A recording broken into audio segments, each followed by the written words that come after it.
podcast that you're listening to is being presented to you with the cooperation of the SJ Network. If you're a person who needs a publicist and you want to appear on podcasts, contact Stephen Joyner at s-j-network.com. Let's get on with the show. I once knew a guy who was a professional wrestler. He'd always bring a piece of paper to the ring. Why would he do that? Just in case The Rock was his opponent. Let's listen to the Sherpa's interview with pro wrestler and voiceover actor Flynn Hendrix of the I Know You Hear Me podcast. Of course I hear you. We're the only two people recording this intro. Attention, rebels of the Sherpalution. Today's podcast is brought to you by Audible. We would like to give you a free audiobook download and 30-day free trial simply by heading to www.audibletrial.com/Sherpa. There are over 180,000 titles of audiobooks and podcasts, including this one, to choose from for your iPhone, Android, Kindle, or MP3 player. And now, the one and only Mr. Bruce will lead you into the Sherpa Chalet. As a reminder, you can get some of the Sherpa's jokes for free at the gift shop. So take as many as you like. We're begging you.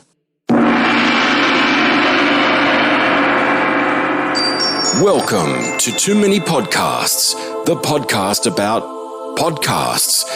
Now, podcasting from the Sherpa Chalet on Mount Podcastia, here's your host, Jim, the Podcast Sherpa. Hey, hello there, Rebels, and welcome to Too Many Podcasts. It is the podcast about podcasts, and it is I, Jim, the Podcast Sherpa, your guide through Mount Podcastia as we explore all sorts of podcasts. And you know who has a podcast? My guest today. Who's our guest today, Sherpa? A professional wrestler, voiceover actor, and a podcaster. And he has a podcast called I Know You Hear Me.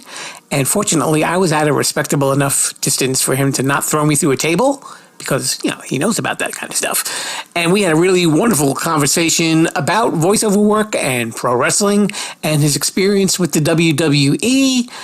And a lot of other things, too. Really interesting guy. I think you're really going to enjoy him. He's down in Tennessee, and he's a super nice guy. His name, again, Flynn Hendrix. Let's take it away.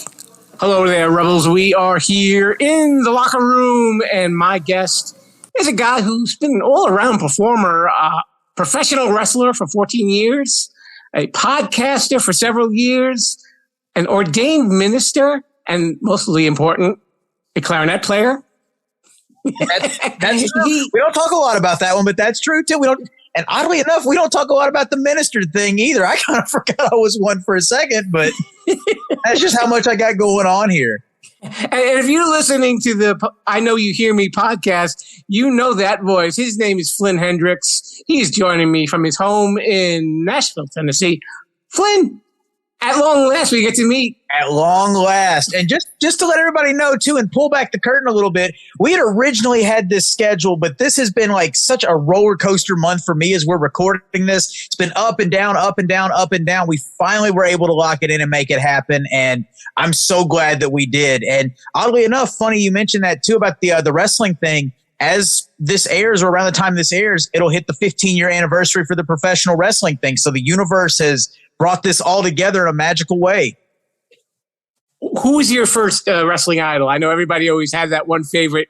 Man, he still is to this day. Now, my top five, I will say, my top five has changed quite a few times, but the be-all, end-all for me will always be Shawn Michaels. You know, it's funny because I was thinking about all the things that you do, and it's funny because professional wrestling and voiceover acting are so different, but yet they're so alike. That's the truth of it. And, you know, it's something that I did when I tried to retire from wrestling for the second time. I think I'm on my third comeback now, which you never say never in wrestling. Everybody's probably heard that. But when I got out the second time, you know, I had no intentions of going into voice acting, kind of thought about maybe trying to do some local theater acting, which oddly enough, as we're recording this, I got accepted into a local performance group today. But in all honesty, once I found a way to get into voice acting and realized like that was something that I'd forgotten I wanted to do as a child, as you start getting into it, you start networking with these people and you start realizing like, wait a minute, this seems very familiar, or hang on, my BS radar is going on. Oh, okay. He's trying to give me the business here. This is familiar. The only difference is we're not in spandex. It's so funny because like in the improv side of things, or, in voice acting where you're reading, bringing a different character to life, how to perform at these grandiose, exaggerated levels to get that character, but still be authentic in some way to what you bring to the table. And it just gives you more permission to play and kind of let the reins down, because if you can do it in revealing spandex and knee-high leather boots, you can do it in a sound-treated room with nobody else there. Like if you can get yourself over that little hurdle, it literally prepares you. And then as I've gotten back into wrestling, the improv, the acting, the character development has helped me learn to not do as much physically, but tell a story with my words on the microphone or with my facial expressions. So I'm not getting slammed in a ring 5, 10, 15 times like I used to be. And I can take like 3 or 4 slams and make it mean more than those 15, 20, however many it was per match I used to do. And like, it's just so funny how it goes hand in hand, because I had people tell me at the start, these will never cross, unless you just get that rare director that wants a wrestler for something, it's not going to help you. But lo and behold, here it is. You look at a John Cena, a Dave Bautista, Dwayne The Rock Johnson. Look at what they've done. Mm-hmm. That stereotype clearly has been broken, because it's a performance entertainment. And I don't get offended if somebody calls it sports entertainment, because I consider all sports entertainment, because people show up to be entertained by it.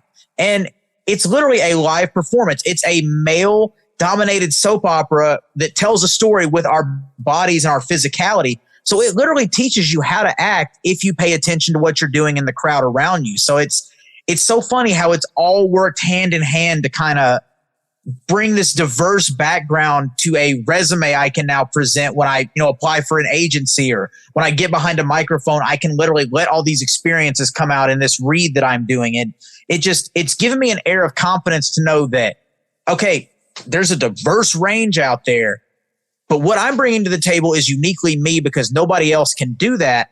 And nobody else is willing to maybe try that or make a fool of themselves, because everybody's so nervous. I don't care at this point. I'll do it, because whether they give me the part or not, they're going to remember me. So it all just works hand in hand. And it's so refreshing to say. I know I'm taking the long way around to get to it, but I was told at the beginning, these two things did not go hand in hand, but I'm clearly proving that wrong.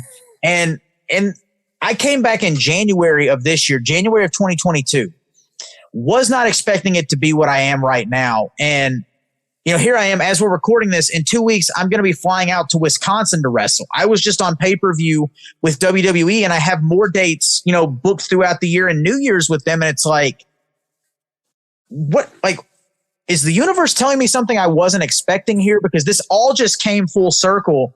And it's honestly put a lot of people in the wrestling world on edge, where I hate to pull people behind the curtain too much, but a lot of fragile egos have been threatened by what's going on. And it's refreshing, because people weren't expecting it from me. So it's like you come back with a new attitude, change the name, because at one point I was wrestling under my real name. Now I'm Flynn Hendrix. Everything is tied together under one brand, and people know it, from Tennessee to Kentucky to California, now Wisconsin, Indiana, wherever it may be. Like, it's out there, it's happening. And I'm just along for the ride at this point, because I'm done setting expectations, because it's just going to keep going up and up and up. And I'm just here for the ride. And it's interesting. I think a lot of people forget that. I think what gives a lot of wrestlers a leg up is those good microphone skills. Absolutely. You can think of some of them, like if you hear, woo, Ric Flair, Nature Boy. You don't think of anybody else. And it's just one word. That's it. And of course with me, let's see, I know you. 5 words with me, but if you hear, I know you hear me, that's me. And that's something that's really taken off, that has surprised me, because I literally brought it back from a throwaway line I used, 11 years ago at this point, in a wrestling promo, and it's stuck ever since. Like, it's just so amazing how it comes full circle, because it's a very sink or swim environment. Mm-hmm. And when you're out there in front of a live crowd, there's no do-overs. And you have to learn too that you may know you messed up, but you can't let the audience know you messed up. And if they catch on to that, they will eat you alive. And it's the same thing with stand-up comedy, with live performance. But if you get egg on your face and and you're able to just go with the flow and adapt it into what you're presenting, it's going to make a memorable experience. It's going to be a learning experience for you. And then you can take that to the next level. Because you mentioned Ric Flair. He wasn't the best right out of the gate. He wasn't the nature boy. It took him a while to find that. And, it was sink or swim again with how he broke in, much more tedious than when I broke in. But, if you want it bad enough, you're going to find a way to make it work. You're going to hone that craft. You're going to work on your weaknesses. And you are just going to be dedicated to what you do to the point that you're going to succeed or you're going to fail, but you tried your damnedest to do it. Were you a heel or a face in the wrestling biz? I am a heel through and through because it's easier to make these people hate you than it is to make them like you. And this is something that will come, that will come back up in the story here in a little bit, I'm sure. But when I first started out, because at the time I was 5'6", I was 140 pounds, fresh out of high school, was working out, but I definitely didn't look like it. I'm a little bit bigger now, but I could still, at this point, tend to trim down a little bit. But I was a baby face, or a good guy, as they would call it. And it was not comfortable for me because these people they knew I was going to college. And where I broke in, I'm not saying any of this to be offensive. This is just how the demographic was. It was a very redneck trailer park demographic that would come to these shows. And they were not the most educated people. Again, I don't say that to be negative. I just calling a spade, basically. And that they did not like that because that whole adage of you want to hear somebody's doing good, but you don't want to hear they're doing better than you holds true. They had their types of wrestlers that they liked. They liked guys that did a lot of high flying stuff. And I maybe have a move or two in my repertoire, but I tend to keep it more mat based and more grounded. But it was not working. They would not give me high fives when I was making my way to the ring. They would not cheer for me. They would cheer for the bad guy over me. And I would beg and beg and beg, please make me the heel, make me the bad guy because I can do better in that regard. Because behind closed doors, if I'm a very sarcastic, very dry person, but I'm also very introverted, and that even rubs people the wrong way.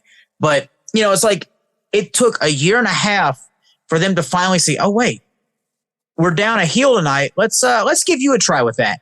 I get a microphone and I take all these things that I just mentioned, like college degree, have a full-time job. I'm going to college full-time, but I'm still wrestling 3 to 5 nights a week.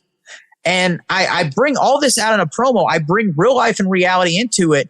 And I flat out say, and again, I know the demographic. I know how to push those buttons. You probably dropped out of 3rd grade, but you're the role model for your child. I'm the one that should be the role model because I'm working to get a degree. I'm working full-time and I'm still out here chasing my dreams. Your kids should look up to me. And that got so many boos that, by the time I graduated, I had this thing where I was carrying around one of my thick textbooks that I never returned at the end of the semester. And I was using it as a weapon to hit people in the head to finish a match when the referee wasn't looking. And I was, calling myself the intellectually defined athlete. And before every match, I would try and get the microphone, and it would never happen because they wouldn't stop booing. But I would say, I'm going to read an excerpt from this British literature book. If you will all, sit down, shut up, and let me educate you. Never happened. I would get mad. The good guys' music would hit, and we were off to the races. They didn't have to do anything other than walk through the curtain, and they were the good guy. But as I've developed and, started to make more sense of psychology and have a better understanding of it, it's allowed me to realize, hey, I don't have to pretend. I can just be me. And if I'm in there against somebody that can, which they're going to have to work to do it, but if they can out heel me or out bad guy me, then I'm going to get cheered just for doing what I do, but working against somebody they hate more than me. And so far that hasn't happened. But if I had to flip the switch and become the good guy, I actually did it a couple weeks ago. I completely out of my own brainchild. The promoter trusted me to do it. Got beat in a match. Went to shake the guy's hand. And oddly enough, the circumstances around this match, if I can tell the details of it. Sure. We were main event of the show. We've been building to this for years at this point, because this is the guy that I thought was going to be my last match with in 2018. It's his 10-year anniversary in the wrestling business, and I'm the champion of this company. I'm the secondary champion, but right now, not to toot my own horn, that title has more prestige than the heavyweight championship. So I'm kind of like the number one guy, and it's his anniversary. He beats me in a 2 out of 3 falls match, but before the match starts, there's a citywide blackout. These fans were so invested in this story because nobody has been able to beat me this year and get the title from me. This guy beats me in a dark room where the fans are so invested, they're holding up their cell phones to light the ring. And like, we have them in the palm of our hand. Everything is as I have imagined it in my head. We've played it out to that point. He beats me. I don't let the referee give him the belt. I go to give it to him. I shake his hand. I say, you have earned this. I respect you. This is your moment. Give these people what you want. This could not have been more picture perfect for you. And I'm yelling it so they can hear me. And, it's like, this is your anniversary. You've earned it. I let him get his moment. They're even applauding me at that point because they think I'm being the bigger man.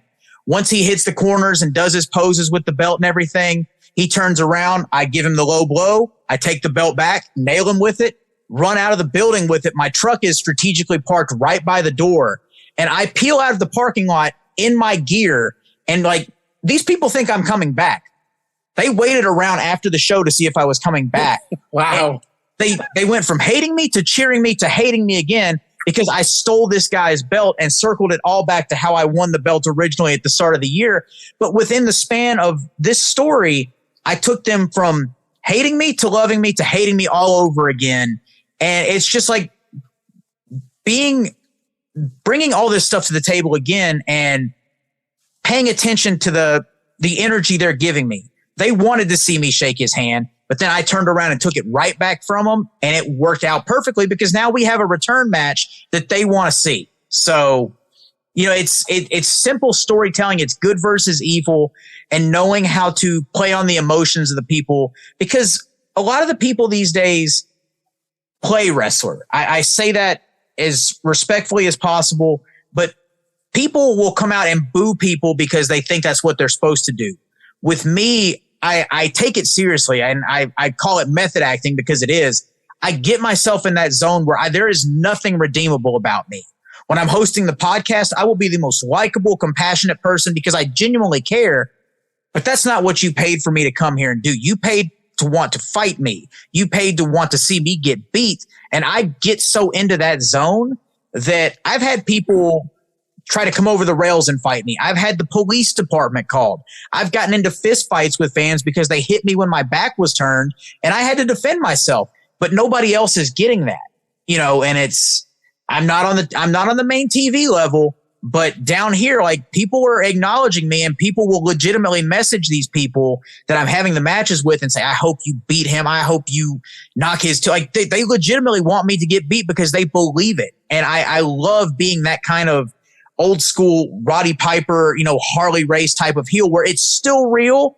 And you may know that it's predetermined. You may know that it's an act, but I make you question it because I push it to the boundary and take just a little tiptoe over, and then I pull it right back, and you have to question whether or not that was meant to happen. So I absolutely love it. And again, long way around it being very long-winded here, but it all comes back to being able to take it further because of the acting background. When I took a couple years off, it's just, it all comes back to less is more, and look at where we are now. Now, wrestlers that have a reputation for getting banged up pretty bad. What was your worst injury? Oh, buddy. Okay, let's see. He's got a laundry list now. And some of these injuries too, bear in mind, came from a lot of heavy ego lifting back in college. Like right in the first couple months of the pandemic, before the pandemic started, I was going to physical therapy to avoid surgery. For nerve damage in my left arm. Like, you can't really see the scar anymore, but I had nerve damage to the point that I couldn't extend my arm fully. Like, I could only get to about there without it feeling like it was just shot nerves, everything. I don't classify that as my worst, but I've had that, and I've had a slight carpal tunnel on the same arm on my wrist at the same time. I've had that. I've had multiple concussions, which also got those checked out. Thankfully, there's no long-lasting effects or CTE. I've broken a toe in a match. I've broken a finger in a match. But I think the worst injury I've had was when I was in a match with a guy. And I'm sure people know about the whole bleeding thing, how the wrestlers make it happen. I'm just going to say this guy did not properly secure his instrument to make himself bleed. And as he was going to perform a move on my leg, his instrument is loose and slices the inside of my my left thigh. I still have a scar that's very visible to this day if you catch it at the right angle. And I don't think anything of it at the time. When it's done, the adrenaline's going. I'm wearing a white singlet. I was already bleeding. I didn't think twice about it. I was like, wow, this looks good. I thought it was just blood from my head dropping down onto the singlet for the visual. I get back to the locker room and start changing, and I'm like, oh boy. Okay, there's an opening there. Okay, that's like a mouth. Anyway, does anybody have any super glue? Because I wasn't going to go to the doctor. I wasn't going to go to the hospital over that. I just sprayed some liquid skin on it and left it be. Not even thinking like, wow, okay, maybe had that been a few more inches or a little centimeters to the right, that could have been your femoral artery. You know, like just didn't even think about that. Mm-hmm. That's easily the worst one I've had because I still have a reminder of that to this day. And now you said also you spent some time in the WWE and you were recently at the 2022 SummerSlam. Yes, I've done a couple of extra spots. The last one I did before this year, oddly enough, was 8 years ago. It was right after WrestleMania 30. It was the week right after the Ultimate Warrior had passed away. So on the Raw show where they did the tribute for him down in Birmingham, Alabama, I was an extra on that show. And then I was also an extra on the SmackDown they taped in Nashville the night after. And you can still go back, and if you catch it at the right freeze frame, you can see me in the background of a segment where they have Hornswoggle. He was their little person wrestler at the time. He's doing a boxing segment in the back, and you can see me standing there watching him do it. But most recently this year, I got the call earlier in the spring, like, hey, we would like to book you for the upcoming pay-per-view at Nissan Stadium and, you know, get your physical, get your blood work, do all that fun stuff. So I did all that. There's a lot of, you don't hear anything up until that point. I was almost afraid to reach out. It's like, do I reach out? And they're like, oh, we forgot to cancel this guy off the list. So I begrudgingly fought my nerves and did it. And they're like, yeah, just show up at this time. Make sure you have your paperwork. You're good to go. So I get there. Not a whole lot going on. I got to go out to the ring and, see the setup and see them like setting everything up, testing the music, testing the entrances and all that. And they actually came and said, hey, we need 3 guys for security tonight. It was me, another guy who was from Louisiana and another guy from Georgia. And they're like, we're going to have this segment with Seth Rollins and Riddle, who were originally supposed to be on the show. You're going to be out there trying to break it up. Only thing we ask, don't get in the way of the shot with the superstar. Understandable. Mm-hmm. So lo and behold, it's like all this nerves and anticipation leading up because like, yeah, we'll come get you before it's time to go, be over here at this position when this match starts. So we get over there and, it's like a whole lot of hurry up and wait. You get to go out on the floor inside the stadium and watch some of the show, like out in the crowd and just see the atmosphere. You see the bleachers, like from end zone to end zone, all the way through the middle. It's packed, almost 50,000 people in there. And you're kind of like just taking it all in. And then when it comes time to actually do it, there's people like The Undertaker around you. There's people like the Usos. Ronda Rousey was there. Like just these mythical people that you see on TV. And it's just like, they're just there. They're hanging out. A couple people I already knew were there. And it's like, okay, this is it. Go over here. We're going to take you out in the golf cart. We're going to get you in position. So we're literally driving through the crowd on a golf cart. And that's where I was more like anxious and nervous. And then it's like, when it's time to go, we see it. We see our cue. We go. The nerves are completely gone. I don't even feel like I'm center stage in an arena full of 50,000 people almost. I'm just there. I'm in the moment. Like there's no out of body experience, but the game face is on. I belong here. This is what I've been waiting for is there. And, like, I don't even realize how many times I was on camera until people start sending it to me after the fact. And it's like, wow. Like, I'm getting goosebumps right now just thinking about it, because it's one of those things that, like, you see it happen to other people, but you never think it's going to happen to you. And you take that moment in when it finally does happen. And it's just like, I want more. Like, I'm going to be greedy here. I want more, because that is the biggest rush I've ever had after the fact. And then you have the adrenaline dump where you calm down on it. And it's just like, man, so like, you can go back now. Like, my kids got to watch me on pay-per-view. My family got to watch me. These people in high school that made fun of me for liking wrestling are now like messaging me or commenting saying like, wow, that was badass. I never thought you would get there, but dude, congratulations. Like, it's just like this ungodly experience. And, then the producers tell you too, like, that could not have gone any better. Thank you all for what you did. And I'm front and center right there next to Seth Rollins the entire time. Like, it's just this absolutely insane feeling, man. Oh yeah, that's definitely got to be incredible for you. Now, the voiceover work, you originally were a big cartoon kid growing up. Oh, for sure. Sure. Tiny Toons, South Park, Simpsons, King of the Hill, you name it. If it was on Cartoon Network or Fox, I grew up on it. Okay. I didn't warn you this at the onset of our interview, but usually with voiceover guys, I always say, if you want to break into a voice, I'm not going to stop you. Well, I think I'll break into the voice of the guy whose shirt I'm wearing right now. Yeah, and if you don't know, it's because the cream always rises to the top. And when we're done with this interview, I'm going to go snap into a Slim Jim. Yeah. I don't know who that was. Sorry. Thank you. Of course. So what made you decide to get into voice acting, though? It's, you were relying on your physicality, and then it really just kind of focuses more on your voice. But I guess you're really putting your physicality into it as well when you're doing it. And that was a thing too, because like you can kind of see my booth behind me here. It's not a big spacious area by any stretch, but you have to limit your movements. And I'm a very animated person physically when I get into it.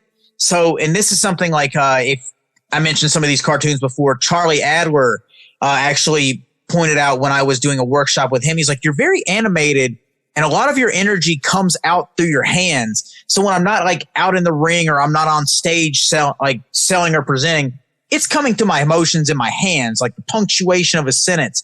Everything is animated in my hands. And that's kind of where all that energy goes. But, it's just like you get to, for me, it was chasing that high and that performance bug again, because when you walk through the curtain or you're out there and you know that you've got those people in the palm of your hand for a match, that's a feeling you can't replicate anywhere else. Like, and if you could, whoever creates that drug will be the richest person in the world, because it's so magical.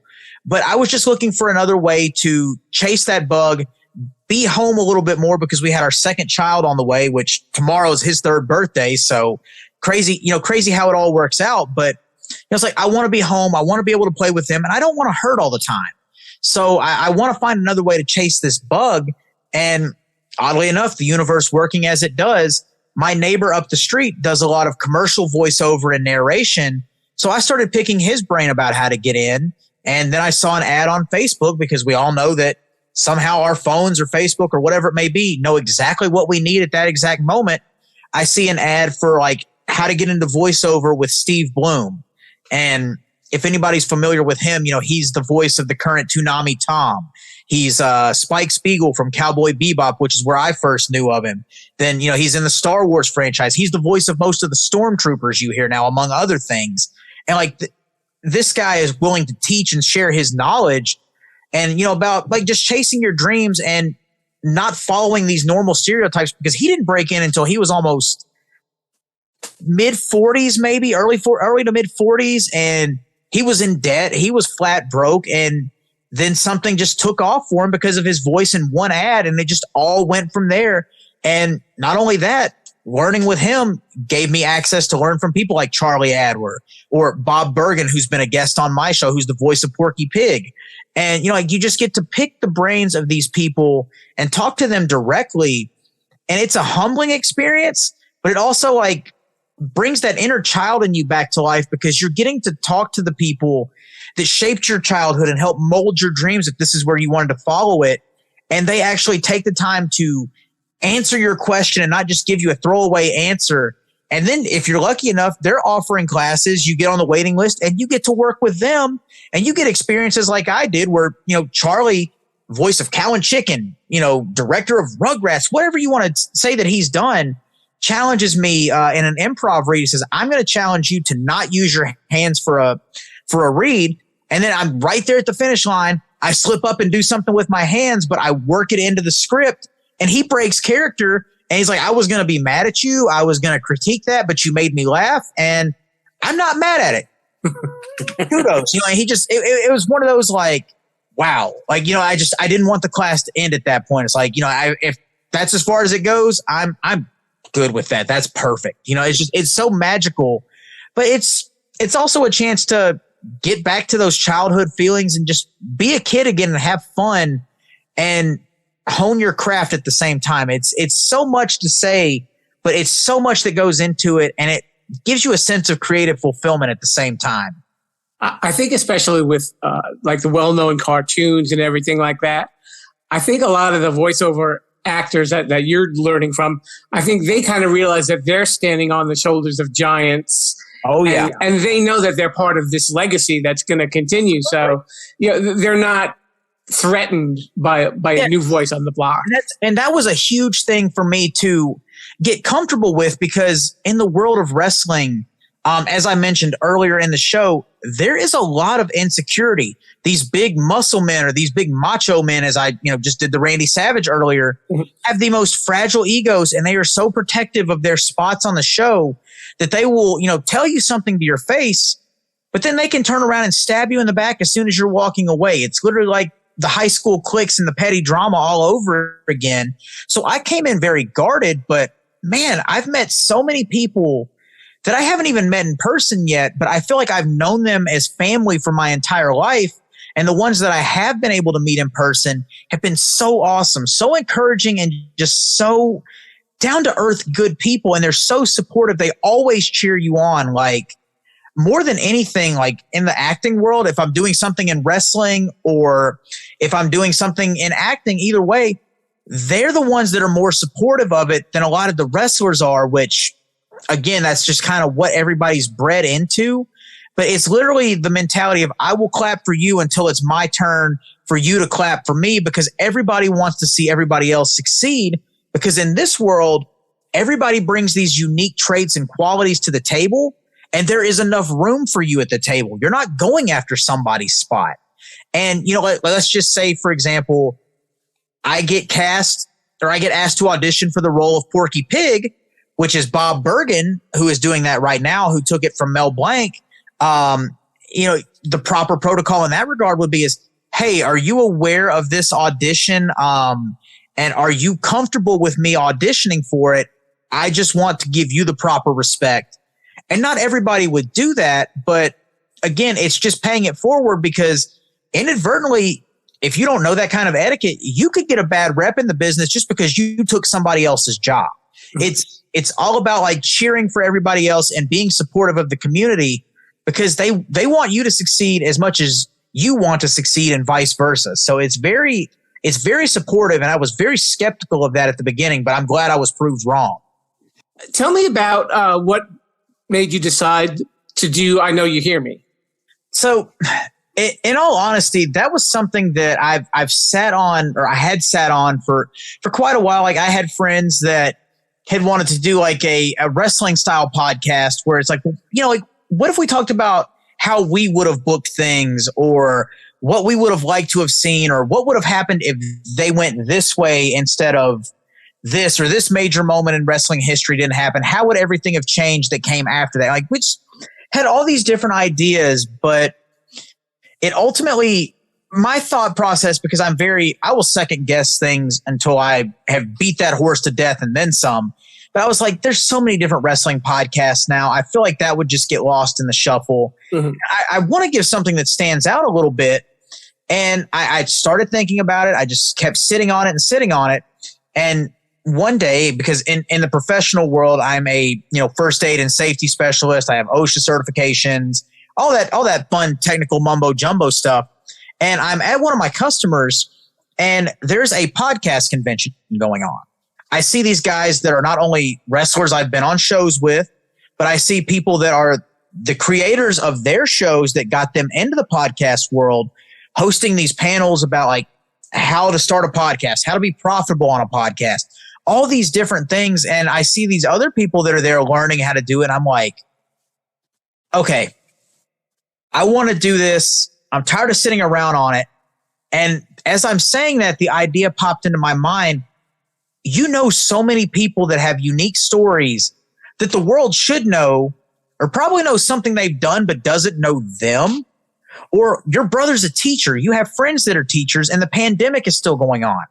They teach fine arts. What is that like to be a teacher in the middle of a worldwide pandemic? How do you teach band? How do you teach music through Zoom? What has it been like for you mentally? How do you keep your sanity when people don't generally think of the fine arts as something that's important in school, but it's very important? Like, what about a wrestler that helped train these guys that are still on WWE TV right now and are guaranteed Hall of Famers, but never got a contract himself, and he's worked for every major company?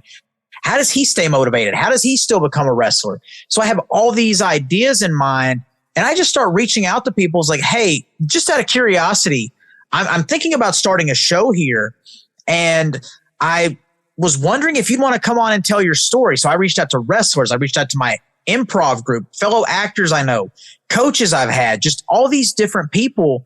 And, some didn't respond right away. Some were hesitant, which understandable. It's a lot of people will reach out for interviews. But as it started going on, I had over 50 people want to sign up just from reaching out in those first 2 days. And now it's branched off to, I've recorded episodes up to a year in advance now. Like, as we're recording this, I have enough to get me through 2023, which I'm doing the visual. You can see it blows my mind because I like to get things in the can so that I don't have to worry about missing an episode, because I know if I do, I'm guilty of, well, I can take another week off or I can do this. But it's just, I've gotten to this point, and then it just keeps elevating and elevating. And to start it all off, I've been open. Like, I suck at talking about my own struggles, like my dad issues, because my dad didn't want to be in the picture. He made it known he didn't want to be in the picture, and how that's affected me as a dad, how it's affected my marriage because of what I grew up around. So I started it off with having one of my best friends interview me about some of that stuff, because he'd seen what had gone on. And I figured, just so people would understand that I'm not trying to just grill you to get dirt or get a clickbait or whatever it is. I'm wanting this to be a cathartic experience for you too, because it is for me. And a lot of people really resonated with that. And so much so to the point that as I was getting closer to the 1 year anniversary of the show, which just passed as we're recording, I got connected with Steve Joyner, who got us connected together. Mm-hmm. And he's like, man, I love what you're doing. I want to help you get on shows, as he did here. And he got us connected, and he's gotten people connected with me to get on my show. And it's just like, okay, I was not expecting it to blow up like this. I was just thinking, like, this will be cool to talk to my friends, get their stories out, and, help get the word out about what they're doing and show some support. But, no, I've had convention appearances now.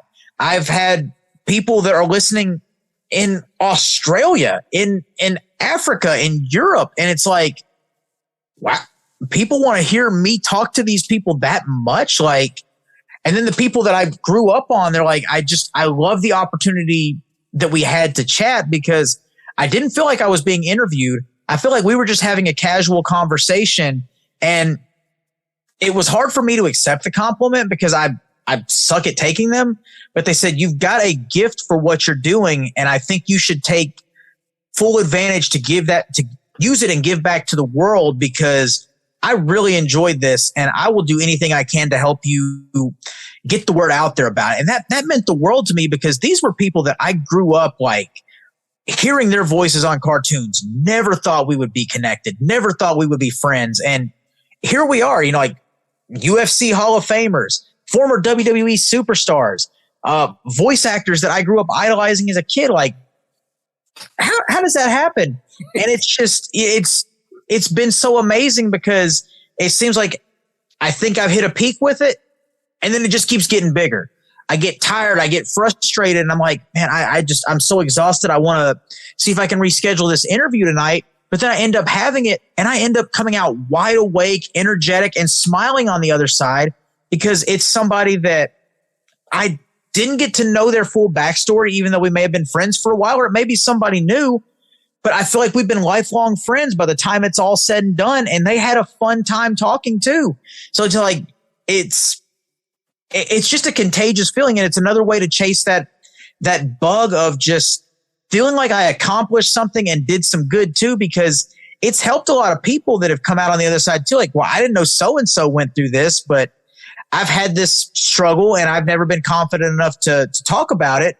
But now that I've heard they've done it and what they did, that's pushed me to want to get help and get myself better. And if that's all I do and it helps one person out of however many people are listening, then I consider it a success. And I'm grateful that I get to use my voice and use the medium to give back to people.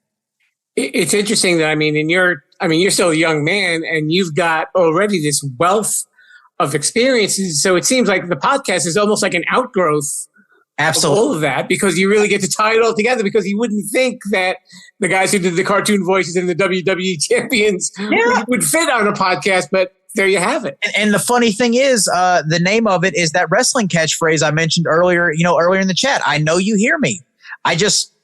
People wouldn't shut up in the crowd. So I just yelled it on the microphone, and on a whim, all these years later, it sticks. And thankfully too, it didn't pigeonhole me into one type of genre of a podcast, because it covers such a wide spectrum, like wrestlers, actors, entrepreneurs, teachers. I've even had friends that have had, gender transition surgeries, and getting to talk to them about that has been an eye-opening experience for a lot of people. It's, best-selling authors, like telling these stories that people don't think about, that, like, let's just say Dan Severn, who was on there.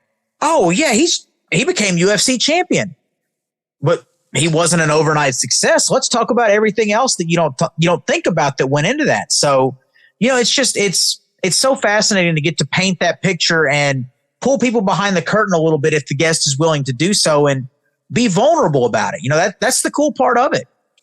Now, when you're not doing all of these things that you're saying that you're busy with, you listen to podcasts? Are there any certain that you like to check out?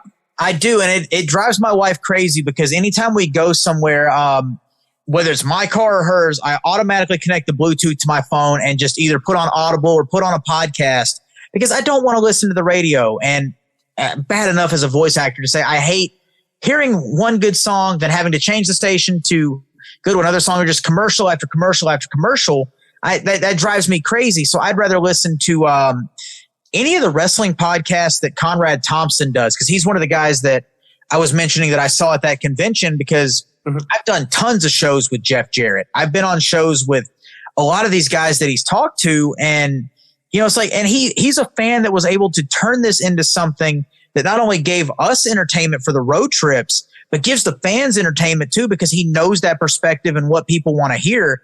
So I just got hooked on those. I'm a big fan of Adam Carolla's podcast. He may not be popular to a lot of people because of, his stances on things, but he's an entertaining guy.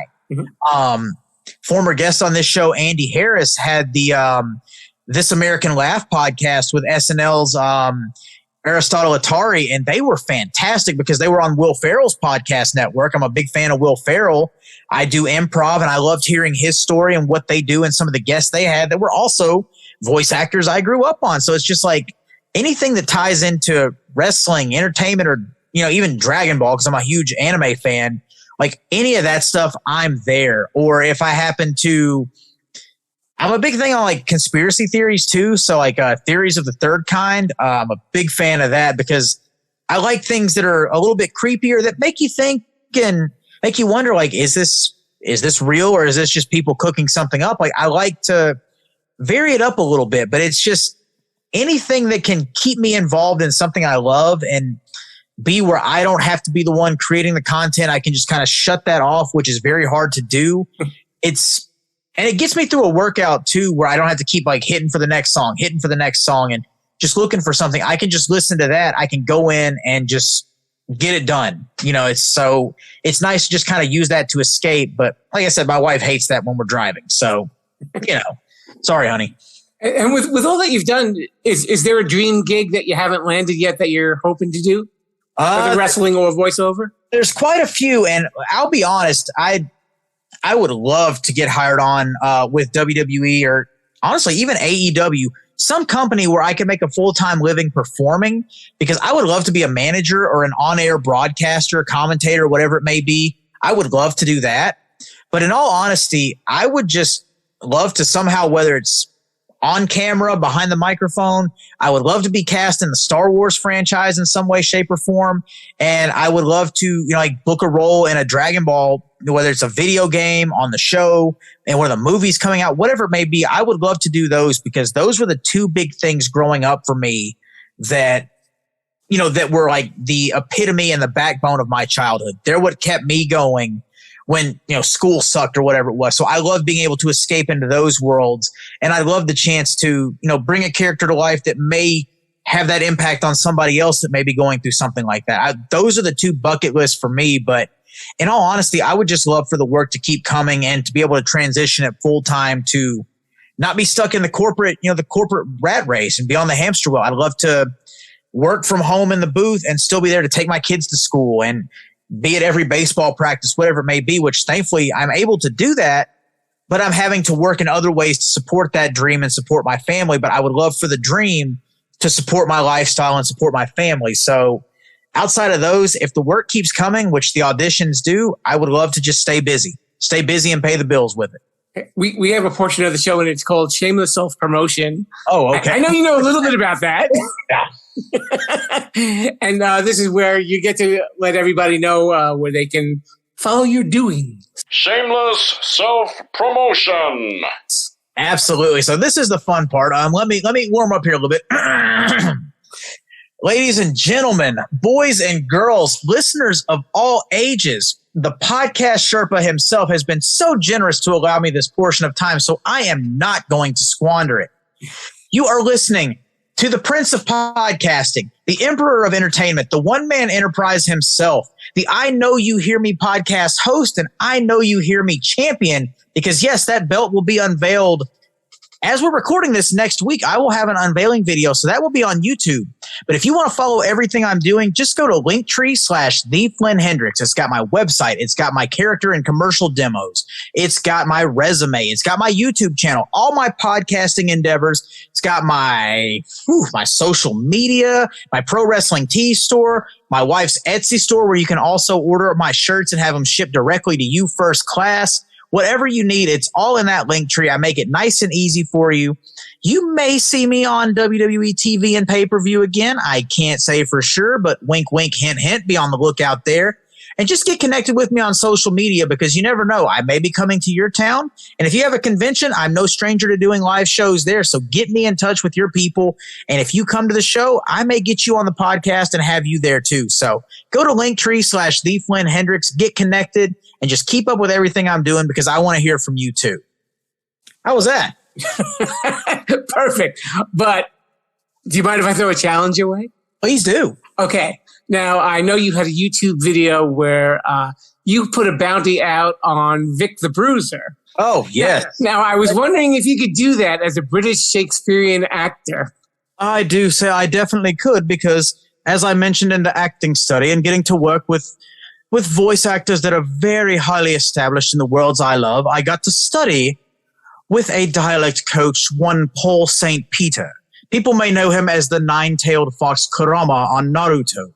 But yes, Vic the Bruiser, I am tired of you hogging the spotlight, wanting to go out as champion as you retire from your 30-year endeavors in the ring. You call yourself the baddest man, but yet you won't face me in a one-on-one competition without cheating. No fireballs, no outside interference, nothing. You will not face me, Vic, and that pains me in the very, very pit of my soul. I can see it on your face that that it has made you so insecure. For the baddest man in the planet, in the world of professional wrestling, you are so insecure because I took a title that you didn't think twice about and made it more relevant than you.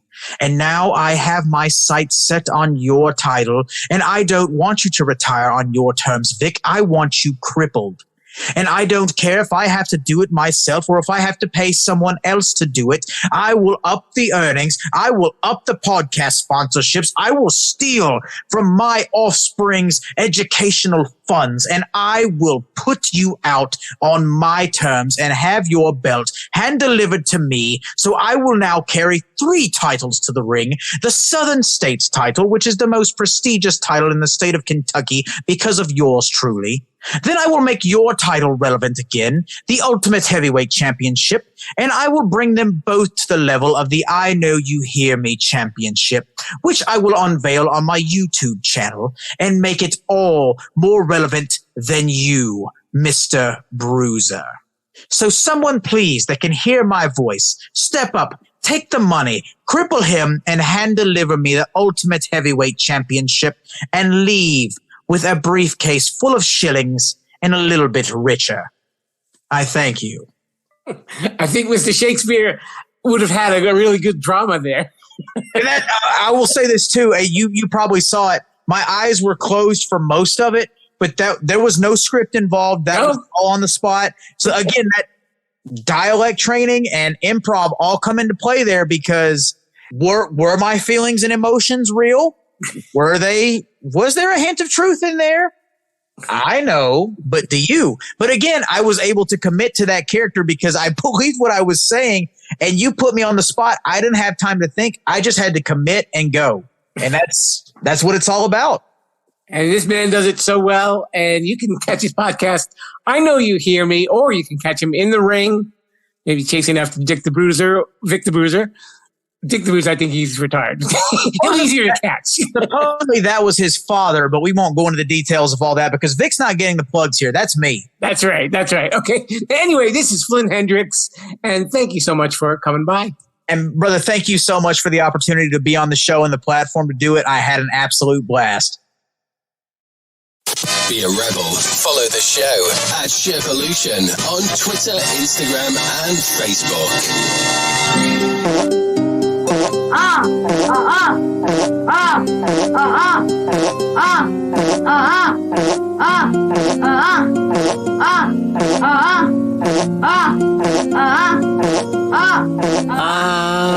You hear that music? You know what it's time for. It's time for Sherpa samples. And what's Sherpa samples? It's when your Sherpa goes on his little explorations into Mount Podcastia, climbing up the charts and checking out the podcasts. And another interesting mixed bag here, folks.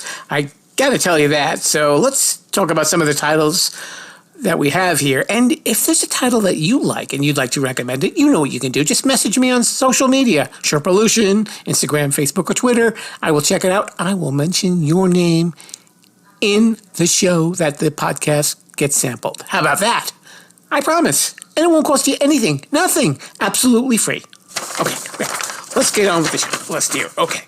So we checked out Dear Hank and John, which is hosted by Hank and John Green, and they're writers and YouTubers, and it's an advice show, and it's really interesting.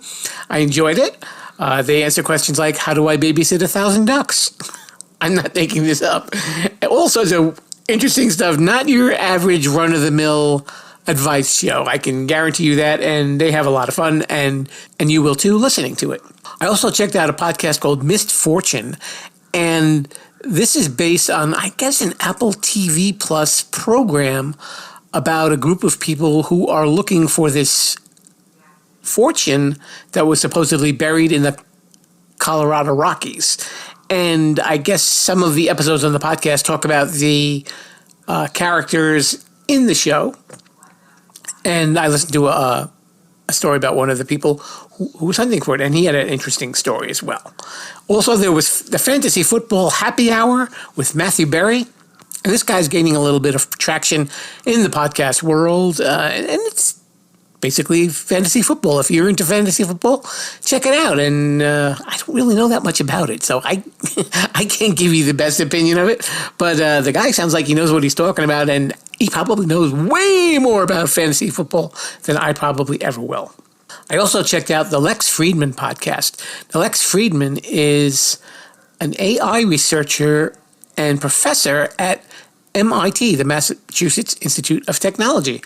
And the episode that I listened to was an interview with Joe Rogan. Yeah, Joe Rogan, you might have heard of him. You know, maybe if you're listening to podcasts. But it was a really fascinating interview, too. He really got to know the guy, and he talked about his podcast, of course, and his comedy background and what makes him laugh and what inspired him to get into comedy. So really cool stuff. We also listened to some things with a British flavor. There is The Bugle, which is hosted by Andy Zaltzman and a couple of other comedians. And they talk about world news, and they kind of put their own spin on it. Really interesting. Definitely a British humor type show. So if you are into British humor and you like the news, check out The Bugle. And another one, which I think when Joe Saul-Sehy was on it, he said this was one of his favorite podcasts. It's called My Dad Wrote a Porno, and it's hosted by Jamie Morton and two of his other friends. Now, Jamie found out that his father wrote a book of erotica, and rather than being embarrassed about it, they read it chapter by chapter on the podcast. And they're having a really great time reading this book and just laughing a lot. It's an interesting premise for a podcast, and they're having fun, and I think you'll have fun listening to it as well. Also, this is weird. There was a podcast called the British History Podcast, which is hosted by a guy named Jamie Jeffers. Not a Brit, an American. I don't understand it. The episode that I listened to was about William the Conqueror and his reign of King of England. I hope I got this right. I'm horrible with history. I apologize. But it was really interesting. Not your typical dry history podcast. Gave a lot of analysis to what was going on at that point of history, and they do a really good job with it. So rock on, Jamie, even though you're not British. I won't take points away from you, I promise. There were two other shows. These two are kind of questionable depending on what your tastes are. They're women talking about their sex lives. You know, whatever you like to listen to, that is your option. The first one was Girls Next Level, which is a podcast from the Girls Next Door, Holly Madison and Bridget Marquardt. And they talked about what went on behind the scenes when they were doing that show. Reading the reviews, there were a lot of different takes on it. I kind of had my own take on it. I really don't feel that it's right to offer my opinion for this one, along with this other podcast called Dumb Blonde, which is hosted by Bunny XO, who I guess was a pornographic actress. The subject matter is very frank. If you don't like listening to that, you might be uncomfortable listening to it. But if you do, hey, they're all good hosts. They're well-produced podcasts. It's out there for you to listen to. That's all I can say. I think that's totally fair enough, right? Okay. And I also checked out two podcasts that are exclusive to Spotify. And one of them is Archetypes, which is hosted by Meghan Markle. You might have heard of her. She's a princess, used to be a princess. I don't know. She's married to Prince Harry. She lives in L.A., I don't know, something like that. And her interview was with Serena Williams. And her podcast really is about archetypes that I guess are assigned to women. And she talks to different people who you might know or not know and really kind of explode those archetypes and interview these people as people and not archetypes and show another side to them. It's definitely an interesting choice of a podcast for someone who's royalty. So, check it out. It's very popular on Spotify, I can tell you that much. And lastly, this was a pleasant surprise. Armchair Expert by Dax Shepard. Now, Dax Shepard is married to the actress Kristen Bell. And this was a fun podcast. There are different types of episodes on this podcast. And the one I listened to, they talk to listeners and they ask them questions. The episode that I listened to, when he asks his listeners, what's the strangest thing that you've ever seen at a wedding? And he got a couple of really interesting stories. And I like the way that he talks to people and that he interacts. He's definitely having a lot of fun. He's very personable. And it was a real pleasant surprise listening to him. So congratulations, Dax. And maybe be on more than Spotify the next time so more people can listen to you. But that's it for Sherpa Suggestions for this time. And until then, well, I won't tell you what's coming up next. You'll have to have a listen in a couple of weeks. And so I guess we can head right into, you know where we're going. Yes, here it comes. Look out, it's the outro. Thank you so much to Flynn Hendrix for hanging out a little bit in the Sherpa Chalet. And make sure you check out his podcast, I Know You Hear Me. And I know you hear me because I'm on podcast apps everywhere and Sherpalution.com if you don't want to listen on podcast apps. And you can also follow me on social media. The word is Sherpalution, of course, on Instagram, Facebook, and Twitter. I'm there all the time. And also, if you get the chance, if you could leave a nice review for me on maybe Apple Podcasts or Spotify, just to kind of help spread the word about the Sherpalution. We need millions and millions and millions. I'm watching that tote board, and it's not growing. It's up to you, folks. You can help it grow. I have no idea what I'm talking about. Anyway, folks, we hope you enjoyed the show. Thank you so much for listening. And we will see you next time, and we will be in the Sherpa screening room, and we will be speaking to an author named John Bukowski, who wrote a book called Project Suicide. A little bit of a medical thriller there. We will find out, rebels. Till next time, viva la Sherpalution. Have a great week. Thanks for listening to Too Many Podcasts. Please disperse. You can go home now. I said you can go home now. Viva la Sherpalution. Viva la Sherpalution. Yo, come back now, you hear?